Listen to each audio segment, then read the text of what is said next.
SuperTalk Mississippi Media production. Join the growing crowd at Mid-Delta Online Auction. Download their app by searching Mid-Delta Auction to bid on tractors, trailers, heavy equipment, golf carts, and more. Download the app today or call Will Jeffcoat at 662-299-2414 for more details for the first Tuesday of every month auction in Greenwood. I'm Steve Azar, and I'm on the other side of the microphone, meaning I'm asking the questions this time, and oh, have mercy for the airwaves. I spent 20 years in Music City, wrote and made some hits, traveled the world, and then moved my family back to the birthplace of American music and where the magnolia trees prosper. And now every time I put my feet on Mississippi soil, when I'm off the road, well, I'm at peace. On this show, it's all about hearing the stories straight from the mouths of the friends I've made along the way, their journey to success. Heck, there might be someone on, I don't even know, but you know how us Mississippi types are. We tend to take well to new company. In a Mississippi Minute, all 60 of them. I'm Steve Azar. It's just like that muddy river, moving slow. Ain't no worries, it's how life goes, baby. In a Mississippi Minute. That's right. Hey folks, time for another In a Mississippi Minute. Steve Azar here. I know I sound like a broken record. I say the same things on all my intros, but I'm not. This is a platinum record, I hope. Triple platinum, because today's guest is all about making great music. I'm a fan. I'm a friend. He also handles all of our trademark, legal, the legal stuff that I have no idea what the heck he's sending me when he sends it. I just trust him. But he spends half his time doing that and half his time making incredible music. And I'll get to that in 1 second. Visit Mississippi.org, with the birthplace of America's music. And today's guest, another special treasure for sure, that gets it. Let me just do a little backstory. He's been on a couple times now. And every time he's celebrating a new project, I love to sort of dig into it. To recap, if you're at a crossroad musically speaking and look left, there'd be Van Morrison. You look right, there'd be Tom Waits. You look in front of you and Leon Redbone. It's all staring you down. And then if you look slap dab in the middle of all of them, this is today's guest. His style sort of lives there.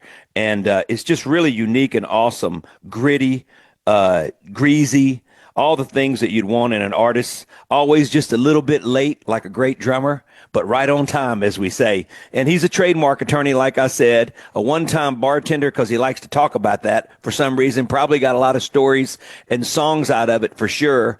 And a scholar of history. He loves history, which also makes him that kind of songwriter. His latest project, which we discussed before, was 23, and the lead single was Cry. It features Regina McCrary of the McCrary Sisters. It was written for a friend who lost his wife. Music video is out. And his latest project, we're going to celebrate today as well. And we'll dig back a little bit at the last project. But he's got a live album coming out this August. And I really wanted to celebrate it with you, with my dear pal, the one and only Afton Wolf. What's up, brother? Hey, man. Thank you so much, dude. I appreciate you having me. Oh, I love it. I love to hear your voice. I just want to hear you talk. So let's talk about that voice. I mean, sure. Has that been like when you were growing up as a kid? Did you have, when you went through the change, did it turn into that? I mean, where did this voice come from? Man, I feel like I might have forced the change a little bit, but down where I grew up in Hattiesburg and Meridian, when I was younger, when I was about that age, I could do it. I could control my screaming, and I was one of the few people that could. So my friends that were in bands that wanted to play, harder music, grunge music, metal music, they were too young to get somebody with that had that weathering going on. So I was able to do it, and I've always loved to sing, from State Boulevard Baptist Church in Meridian, Mississippi to waking up this morning with a song in my head. I just love to sing. So, James Hetfield and Eddie Vedder and, dudes like that were kind of who I first started imitating in those bands. But I always loved, Springsteen and Greg Allman and Joe Cocker and those guys. My mom listened to a lot of those. And so I love that kind of voice, and I love doing it, and then once you do it a few times, it's kind of you can't really, it turns from a style to a medical condition pretty fast.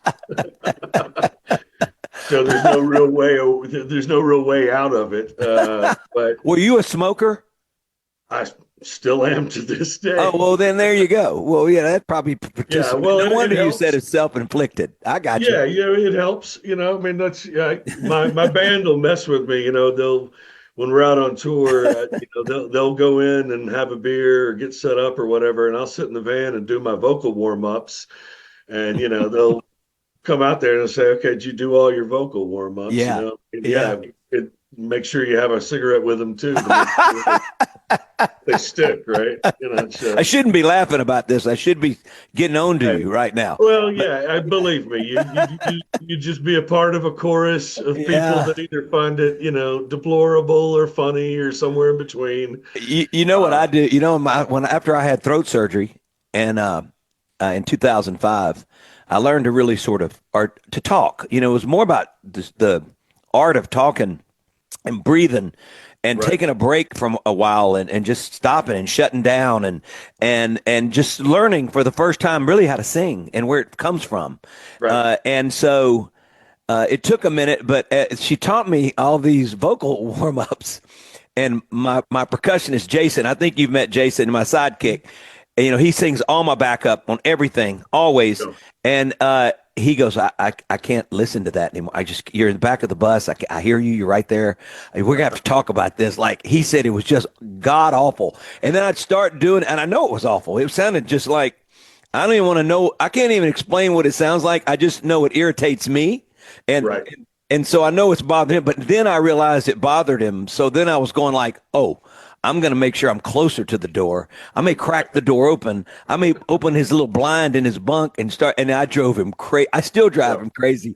My kids and my wife go, that's not happening in the house. I'll start warming up. But it's whatever it was, it works. It loosens my voice up, but it's not pretty to be around. That's all. Yeah. Well, that's why over the last 4 years or so, I've started doing more and more warm-ups. They're more available on YouTube and things like that. Shout out to Jeff Rolka and his fantastic YouTube videos. And it's increased my range, but my range still comes with plenty of rasp and gravel. And beautiful to me. So much I can do to get rid of that, but it saves me from auto tuning. You're not an auto tuner. Yeah, you're not that Mixer guy. tried to auto-tune me one time, and the wavelength went above and below. Can't find it. So he's like, you tell that audio engineer that you said leave it as it is. Yeah, just exactly. leave it. Hey, there's a lot of folks in my side of the world that have not only they'll do it live, they have auto tuner upon auto tuner. There's been some artists I'm not going to mention that literally have 3 auto tuners. Each one of them are doing a separate job till it gets it right.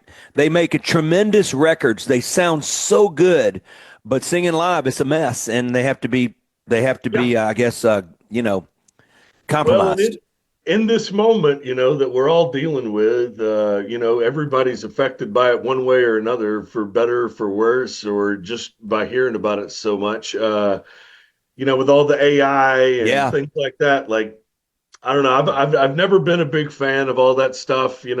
Somebody said to me a long time ago I'll do the same as you. I won't mention any names, but we were talking about, and plug any of them you want to into this and it'll be correct. But, any of these, pop dance stars or whatever, and, they're using the auto tune, they're using the metronome, they're locking their beats into the grids on Pro Tools and stuff. And somebody said when blank, again, insert whatever vapid pop star you want to into that blank.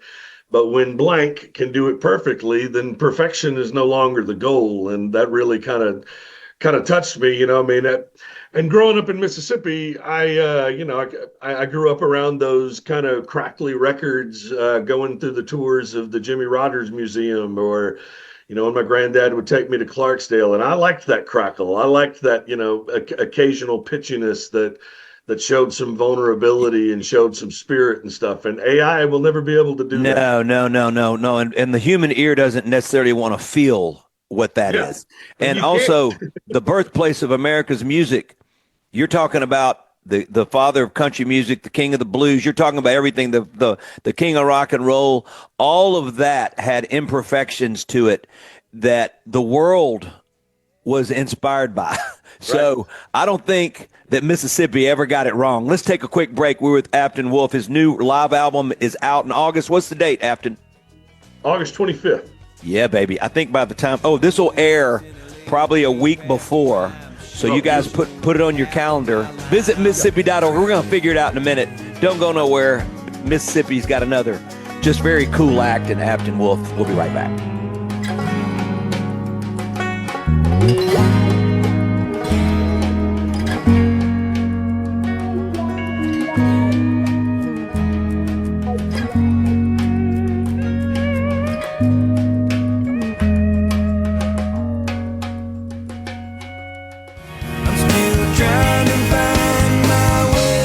Up to $20,000 available for first-time home buyers. Hey folks, Steve Azar here. Helping is the heart of our friends at Guarantee Bank.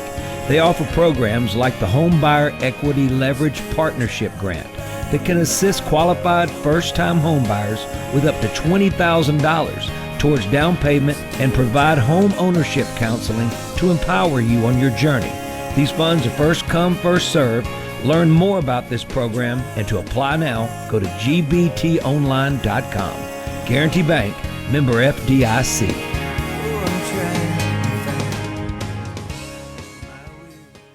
Are you in your element?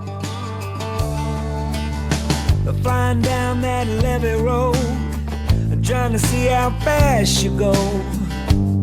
I got my baby along. I know something's wrong with me, and you guys just have to deal with it. You've been dealing with it for 9.5 years, thanks to my team at SuperTalk Mississippi. Thanks to my team at visitmississippi.org. Check it out, plan a road trip.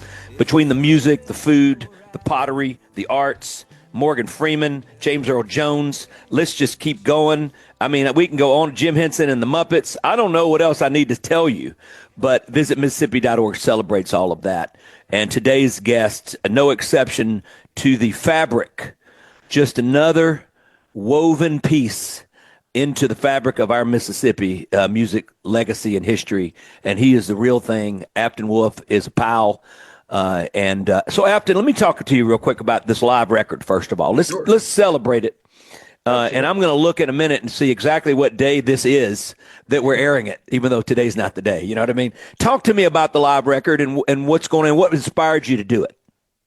Well, like we were talking about, the whole AI and perfection and kind of synthetic music that's been going on. Last year I put out a record called Ophiuchus, and it took a lot of work, and I did, a whole lot. People can go look up all the things that went into that, but it was very conceptual, very planned, very contrived, and as artistic as anybody wants to claim it to be. But I also toured a couple of times last year for a couple of weeks each.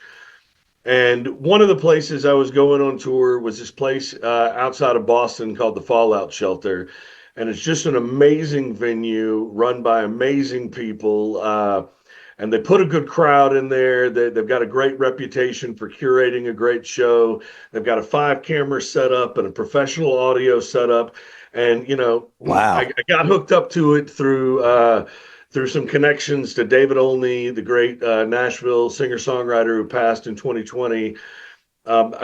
Through some connections, I ended up getting to play there once, and they liked me and they had me back. And it's just an amazing place. It's a nonprofit, whatever.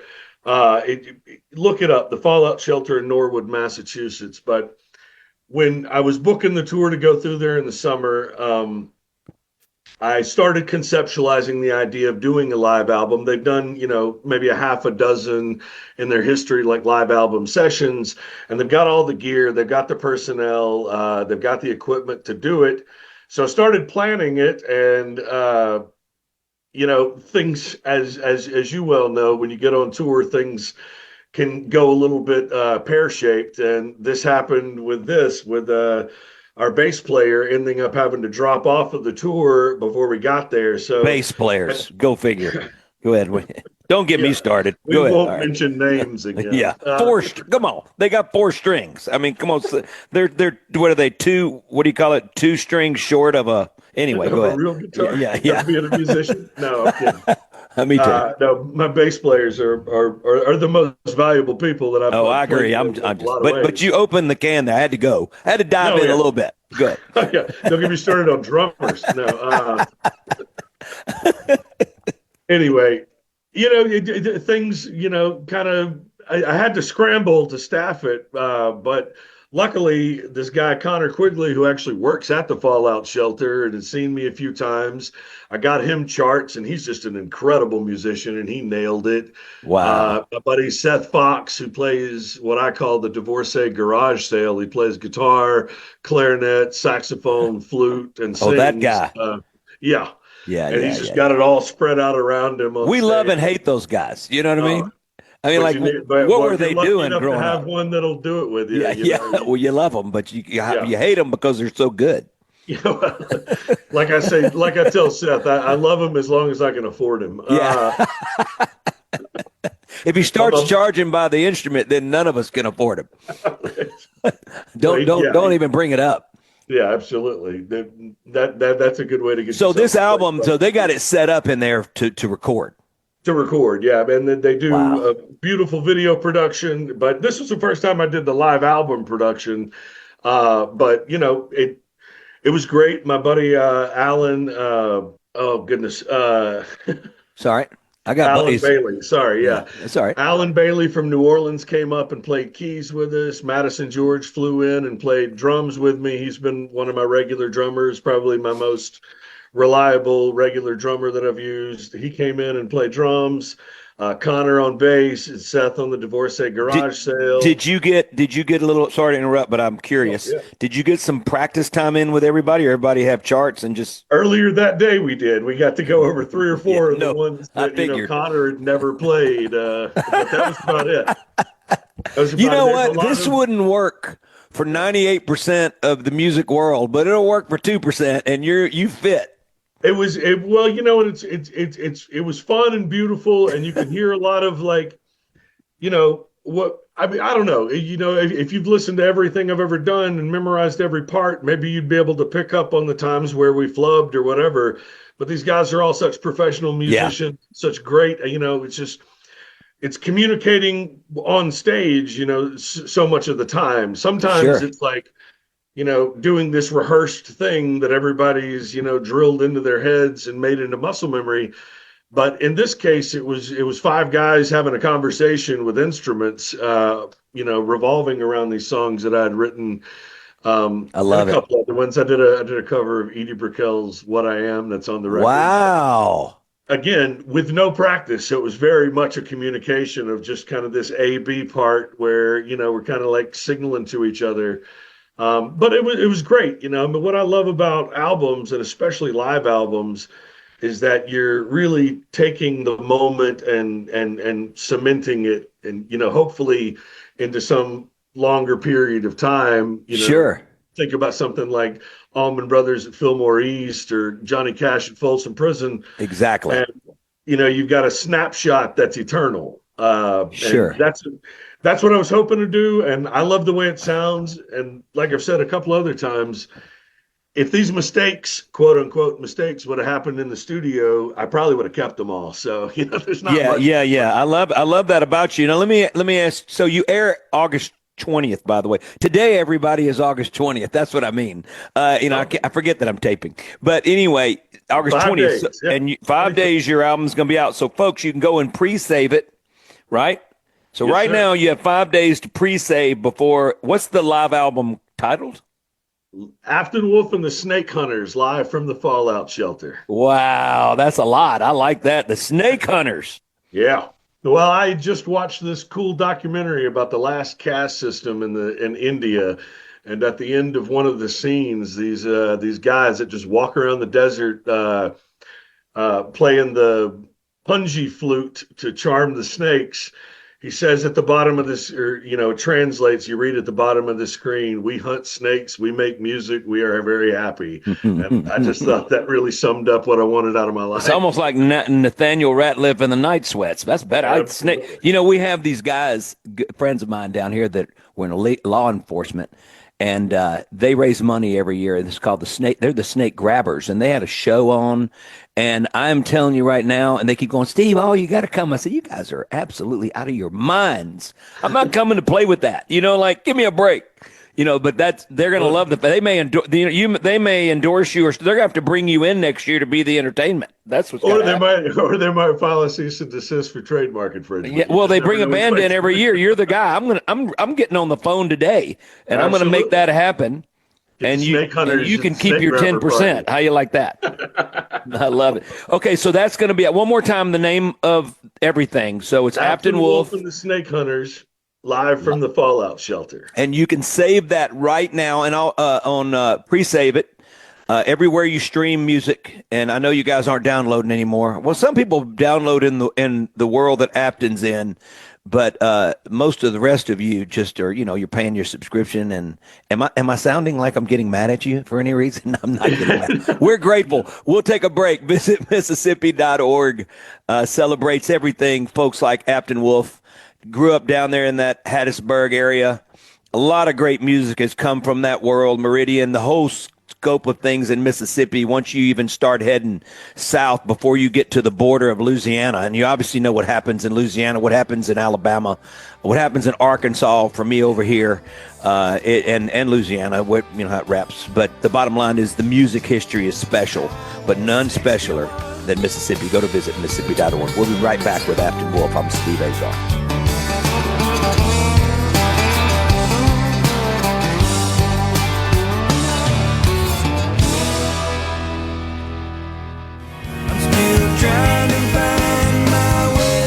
Up to $20,000 available for first-time home buyers.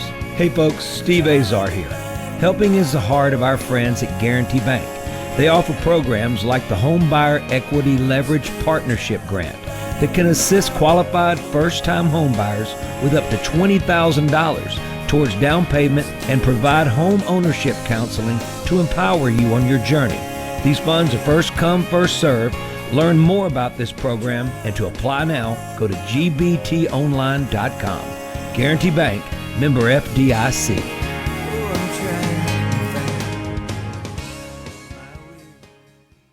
Get the news that matters to Mississippi on Middays with Gerard Gibbert. Middays with Gerard Gibbert. Each weekday starting at 10 a.m., Gerard brings you a spirited debate on the key stories of the day with the newsmakers and powerful reporting on the issues you care about. Listen on your local SuperTalk station or anywhere you get SuperTalk Mississippi. And watch the show live on C Spire Channel 70, SuperTalk TV, and on the SuperTalk Mississippi app.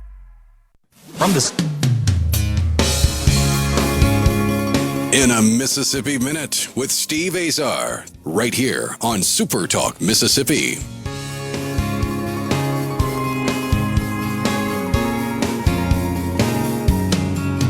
I think I went a little long there. I apologize to my producer, Will East. Has a brand new baby, and he's not getting any sleep, is what I'm thinking at this point. But God bless you and your family, Will. It's awesome.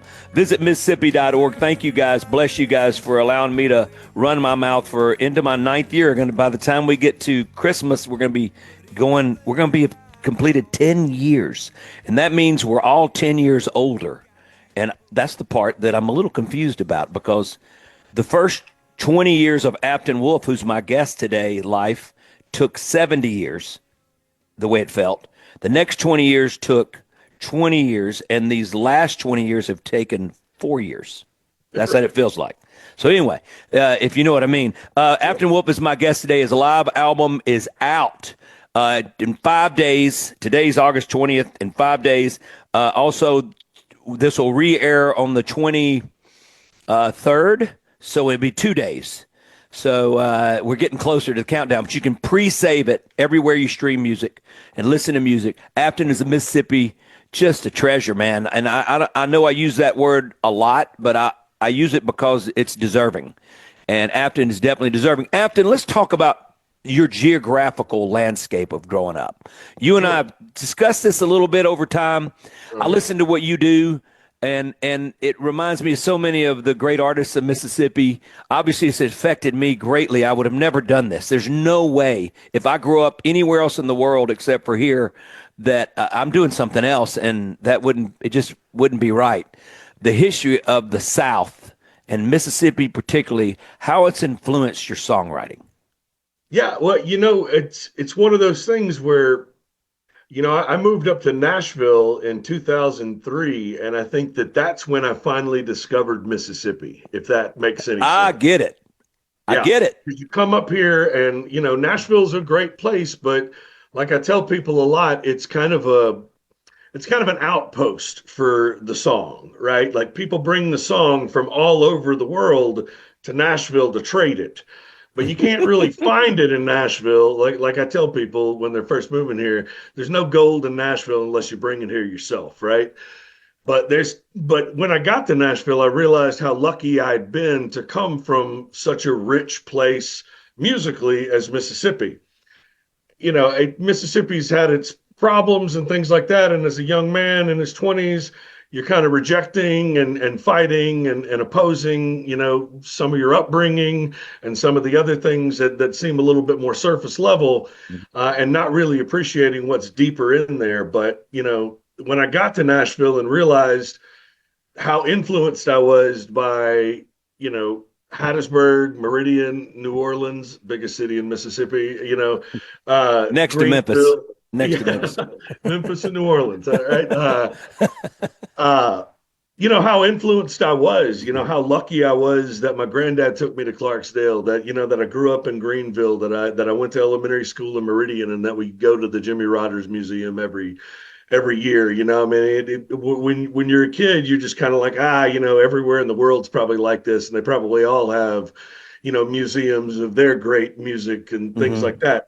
It's just not true. Like Mississippi is incredibly special, and realizing how lucky I was to grow up around guys like Kerry Hudson and Vasti Jackson and guys like that. And such great guy, Vasti. That's such a good guy. That's so sweet. Getting to see those dudes when I was 12, 13 years old and stuff, and sneaking into Tal's Dart Bar when I was 16 and getting to watch those amazing punk and jazzy and weird acts and stuff. There's no doubt that I've been heavily influenced by my geography. I wish I had appreciated it before I was in my 30s, but better late than never. Well, you probably did appreciate it, but I think when you're growing up in it all, you notice it, but you don't notice it like you do when you leave. When I left, it really I started seeing it so much clearer. It's just interesting. And then especially when a lot of songwriters and artists would say, "Are you from there?" Bob Seger, before I went on the road with him, the one thing they were talking about, he loves the fact that you're where you're from. But when I started getting out there, he goes, "You're really from there." And when he'd say that, I go, that's amazing. Well, by then I sort of I really understood it. But Afton, try moving back. Right. That is another level that the only way I can explain to you what happens is you move back and everything becomes clear, all your past, and and the pen grabs your hand and it just starts writing. And it's like, because that's where the gold is. Yeah, but why the heck couldn't we do it while we were living it? I mean, I don't understand that part, because you're really grabbing these moments that you grew up with and in the past and the people and the places and just the feeling of it all, right? It's a feeling. And I go back at least 3 or 4 times a year, and every time I feel it, it hits me in the chest, it really does. And I've certainly been tempted many times to try to find a way. My brother and my wife and her family, I've got my life in Nashville for sure. and it's got some roots pretty deep in the ground here now. But, sure, I get it. Oh, it's great. It's a great town. But they go underneath they go underneath the border and all the way down to the coast for sure. Yeah. Well, you planted those Mississippi, it's like where'd all the great grapevines come from that we're making all this wine in America? They didn't come from here; they came from France. That's right. And now the origin. So all that the roots are all in Mississippi, man, and those will never leave you. Let's talk about Americana. Yeah. There's so many genres now. They're sort of kind of try to find a home, and they end up there. But right. How do you balance respect for traditional roots, especially where you're from, with pushing, that Americana sound forward? I guess is head is. I hear this conversation a lot, and I know where it comes from. I think my orientation towards genre is just very different. I think that's a lot of the New Orleans meets Hattiesburg kind of influence, right? Because that jazz influence stretches into everything into Hattiesburg, the country music, the punk music, the rap music, that jazz influence down there just really kind of transcends genre. And I feel like, my heroes were in that thing. Like, I apparently fit in Americana because that's where I tend to get my listeners. I was an official Americana Fest artist last year, which was a great honor. So proud of you. So proud of you. But it is. It's like you say, like it's kind of become what alternative was in the late 80s and early 90s, just kind of a home for wayward artists, and it has everything from bluegrass to to me it's a home for really original artists. Yeah. I mean, really original. Like you're almost like the Misfit Toys, you know what I mean? Yeah. But you're not misfit in so many ways, Yeah, sure.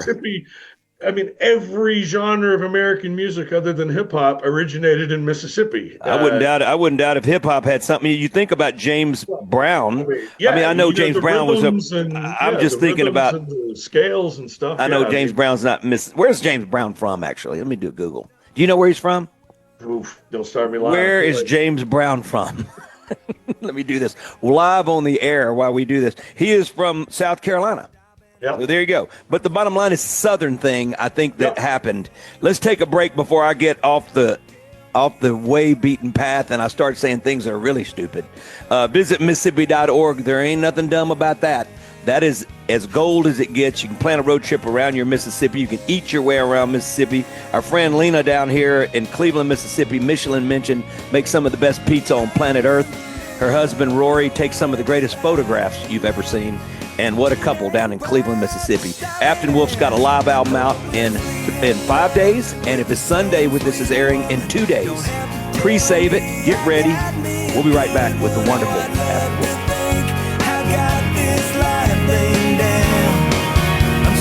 Trying to find my way around. Trying to find my way around. Still trying to find my way around. Trying to find my way around.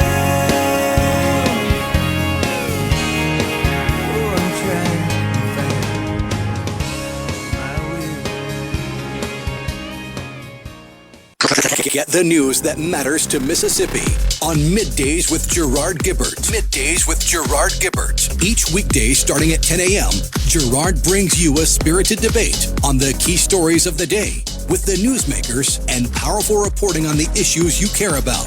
Listen on your local SuperTalk station or anywhere you get SuperTalk Mississippi. And watch the show live on C Spire Channel 70, SuperTalk TV, and on the SuperTalk Mississippi app. Up to $20,000 available for first-time home buyers.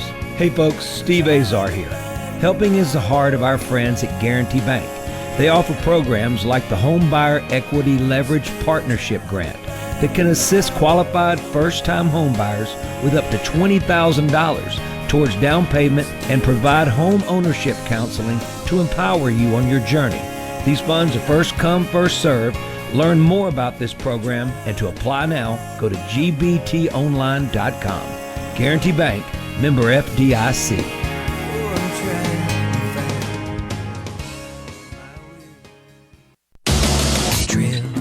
Eating on an Abe's barbecue outside Clarksdale, lay Delta Divine, so southernly stained.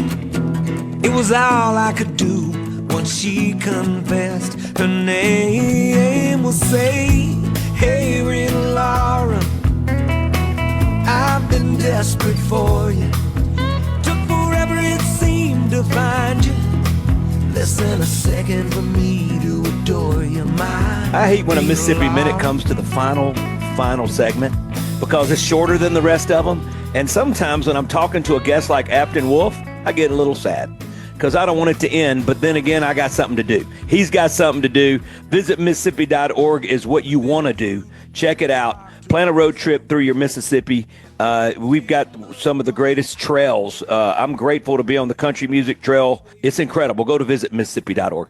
Apton's got a brand new record out. Apton Wolf and the Snake Hunters live from the Fallout Shelter. The Fallout Shelter in Massachusetts. Norwood, Massachusetts. I love it. Let me just talk to you real quick. You and I grew up catching. Put a little bacon on the line, go in a ditch and catch some crawfish. We did it. We spent a lot of time fighting our way, and I'm about to get in trouble with a lot of our Mississippi friends. But the minute I saw a big crawfish in the form of what they call a lobster, I decided that we've been getting ripped off our entire life. Why would we not want the bigger guy? And since then, I struggle. So I'd rather just order a bunch of lobster. I had made a lot of friends, a lot of cop friends up in Portland, Maine, and they used to send me so many lobster, and I'd have a lobster bowl, but with all the good stuff with it. Lobster. Woo, gosh. But you know what? Sure, you could still bury me in crawfish, and I'd eat. I know. I figured you're a purist. You're, my whole family looks at me and go, "What's wrong with you?" Shellfish in general, but yeah, my love for it started with shrimp and crawfish for sure. No, I know. Well, I do the shrimp, but let me ask you this though: you think about it, you can boil those lobsters, and I do it, or shrimp in the same stuff. So you put that crab bowl. Oh my gosh, shrimp bowl. Oh my goodness, it's so good. And I got a buddy here in Nashville that's from Lafayette who does a crawfish boil every year, and I'm first in line, so I can hopefully get 2 boxes. Yeah, well, you're going to get it. My neighbor next door, their son-in-law, David Brown. Shout out to you, David. He has the whole table with the big holes in the middle, and he's got the trash cans underneath, and it's just you scrape and push everything. You spray it off, and you throw it in the garage. I mean, he knows how to do it. It's spectacular. Shout out to Nick Bodwin. My one's here for cooking me crawfish every year. Yeah, I love it. Okay, so let's talk about. The other day I got a text from our buddy Rob Ebenoff. Rob he's one of the greatest. He's the best. Beautiful souls. For folks out there who don't know, I've had a lot of guests on, but it sounds like you guys have a show together, or did it just happen? No, it's happening coming up because he invited me to play, but I've got a charity event for Alex English. Great Denver Nugget. We're doing, every year Rob puts on a great party at Americana Fest up here in Nashville. And I think he was hoping that you would be free to come and play for it. I know that you understand that going to Nashville is something you got to make special trips for. If you're not. Yeah, now you ain't no doubt. Yeah, it is. I've done the Bluebird a couple of times in the last few years, maybe, but in the Grand Ole Opry just quit calling me because they didn't realize I'd moved. Well, and I used to play the Opry a lot. Pay to play. Yeah, I used to play the Opry a lot, and I respected it and loved it so much when we were off and all that. But I didn't want to tell them that I'd left. And then I finally told them, and they go, "Why didn't you tell us? We kept thinking you just didn't want to play the Opry." And I said, "Well, my kids got a game tonight, and I want to watch that. And, I didn't want them to feel like I was choosing, but at that point I was choosing. I don't think it's ever been true for anybody who likes to sing songs that they didn't want to play the Opry. No, I loved it, man. The first time and the last time, I remember them both and everything in between. Charlie Pride, the memories of talking to him, and he'd come up and sing my songs to me and talk about my mom and them. He used to go to the grocery store when he was growing up in his baseball uniform. So much crazy, surreal things that happened 25 years later in your life that you used to talk to him about on those road trips to Clarksdale. You mentioned Clarksdale, my grandparents, and my mom grew up in a grocery store there, and my Abe's barbecue and cousins and all. So those trips were every Sunday, and the conversations we used to have, and for them to come full circle and happen with the folks they were talking about was nuts. And sharing the stage. Afton, you got to tell me, every time you get there, is it not your piece? Oh, it's the capital of the spirit world to me. I just feel so embraced there. It's like a time machine that was never really in history. The history there is so profound, and the souls and the spirit and the struggle that's there. I mean, I don't know, Steve. I enjoy things like the ocean and mountains and things that make me feel small, giving me perspective. And Clarksdale is like that in a way that's hard to explain. It's not like, I don't know. In Nashville, you feel small in a way that's like you're bumping into everything. But in Clarksdale, you feel small, like you're looking up at a night sky. And I just love it. You're exactly right. I mean, you're dead on. Visit Mississippi.org, celebrating Afton and his new live album. Go check it out right now. And everything else Afton has put out is awesome. He's a Mississippi man, and the spirit dwells from within. I'm Steve Azar. Afton, later on, brother. Thank you so much, Steve. I'm Steve Azar. In a Mississippi Minute, all 60 of them, where you can take your sweet time.